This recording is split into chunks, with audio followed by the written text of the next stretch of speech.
Je vous parle de mon expérience en France. Donc c'est un circuit qui est très complexe, qui demande plusieurs acteurs. Donc ça commence par le patient lui-même qui est censé faire un bilan clinique en ville.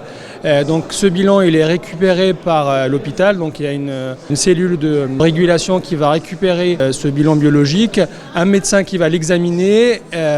En plus du bilan biologique, il y a une récupération aussi des données cliniques. Donc le patient il est appelé ou il est censé remplir un formulaire sur un site Internet et en fait en se basant sur les données cliniques et biologiques, le médecin il va lancer ce qu'on appelle le hockey chimio, ça veut dire qu'il va adapter la prescription du protocole de chimiothérapie aux données du patient. Une fois que la prescription elle est faite sur un logiciel, tout ça est informatisé, le pharmacien valide l'ordonnance en prenant en compte l'état du patient mais aussi les différents paramètres cliniques et biologiques.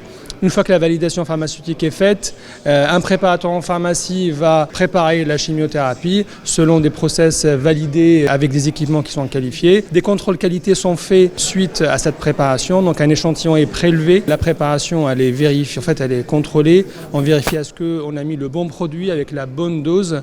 Une fois que le contrôle est fait et la préparation est considérée comme conforme, il y a une étape de libération pharmaceutique. Donc il y a un pharmacien qui va vérifier les différents contrôles.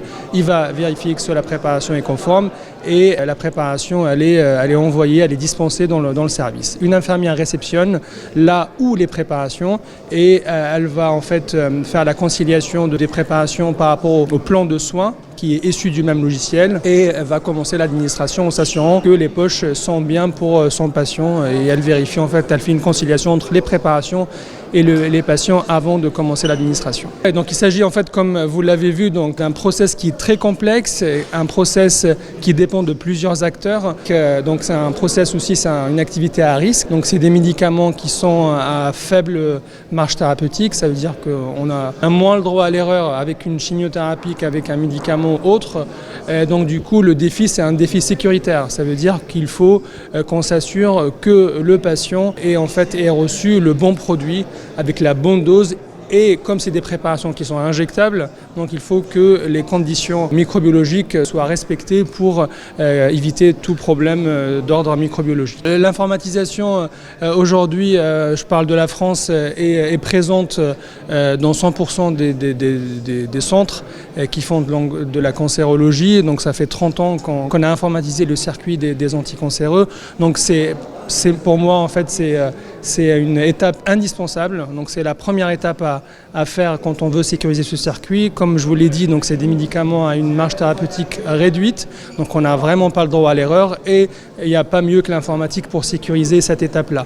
Concernant l'automatisation, aujourd'hui en France, on est en train de vivre un virage par rapport à cette étape-là. Donc l'automatisation de la préparation des chimiothérapies est en train de se mettre en place. Donc il y a beaucoup de centres, notamment le centre Gustave Roussy, qui sont équipés de robots. On parle de robots ou de cobots parce que c'est une collaboration entre le préparateur et le pharmacien et la machine.